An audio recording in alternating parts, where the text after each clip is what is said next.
بلکہ میری تو آپ سے درخواست یہ تھی، اگلے میں بات پڑھنے سے پہلے آپ سے درخواست یہ تھی کہ آپ روحانی غسل کیا کریں.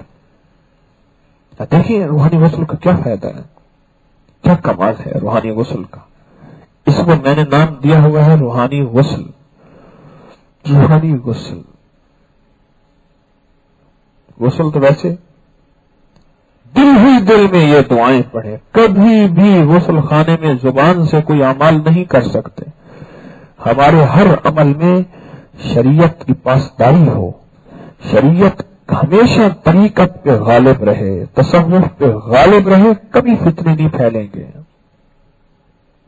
ہمیشہ غالب رہے. کتاب اللہ و سنت الرسول اللہ صلی اللہ علیہ وسلم ہمیشہ غالب رہے. دل میں پڑھتے رہیں، بے شمار دفعہ پڑھتے رہیں، بے شمار دفعہ پڑھتے رہیں. فقہا نے بتایا ہے کہ اگر چھینک آ جائے بیت الخلاء میں، ٹوائلٹ میں، تو کیا کریں؟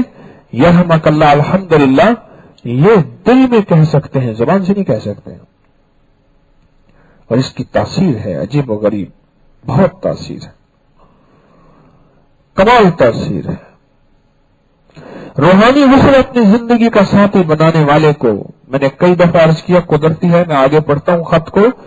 روحانی غسل کو زندگی کا ساتھی بنانے والے نیٹ کی غلاظتوں سے نکلے، نظروں کی نجاستوں سے نکلے، دل کی خباثتوں سے نکلے، عادات بد سے نکلے، گھر کی بیماریوں سے نکلے، گھر کے دکھوں سے چین پائی اور گھر کی مصیبتیں ان سے دور ہوئیں، مسائل حل ہوئے، مشکلات دور ہوئیں، اور غم اور کہن اور درد ان سے دور ہوا. کن لوگوں سے؟ جنہوں نے روحانی غسل کیا. میں نے کئی جوانوں کو ولایت دیکھی. ایک جوان میرے سامنے بیٹھے، اس سے ٹپ ٹپ آنسو برس رہے، میں اس کو ٹشو دے رہا. مجھے کہنے لگے بس ایک شرم آتی آپ کو بات کہتے ہوئے، شرم آتی ہے. مجھ سے فلاں وقت میں چھت پہ کھڑا تھا اور ادھر ایک غیر محرم پہ میری نظر پڑ گئی تھی، اچانک پڑی تھی، پھر دوسری نظر میں نے ایسے دیکھ لیا تھا. مجھے اپنی ذات سے گھن آ رہی ہے، شرم آ رہی ہے، اور میں ایسی پھٹی آنکھوں کے ساتھ اس کو جوان کو دیکھ رہا. میں نے پوچھا عمر کتنی ہے؟ اس نے 20-21 سال غالباً عمر بتائی، اور میری آنکھیں ایسے دیکھ رہی. میں نے کہا مولا اس کو کیا ہو گیا ہے، یہ اس کے اندر کیا چیز ہے؟ میں نے کہا یہ چیز آئی کیسی ہے؟ کہنے لگا آپ کے درس میں نے سنا تھا روحانی غسل.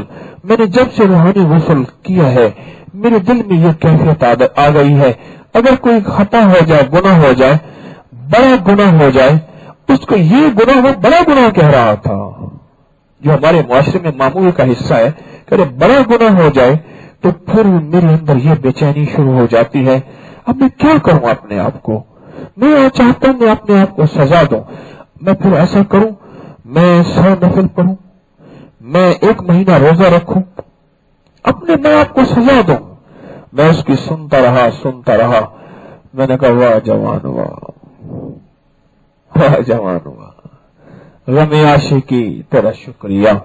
میں کہاں سے گزر گیا، تھی طویل اتنی مسافتیں، کوئی ساتھ میرا نہ دے سکا. وہ یقین کی حد پہ ٹھہر گیا، اور ایک گما سے گزر گیا.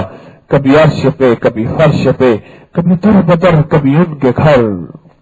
واہ جوان، واہ کمال ہے تیری زندگی پہ، تیرے کمال پہ بھی کمال ہے.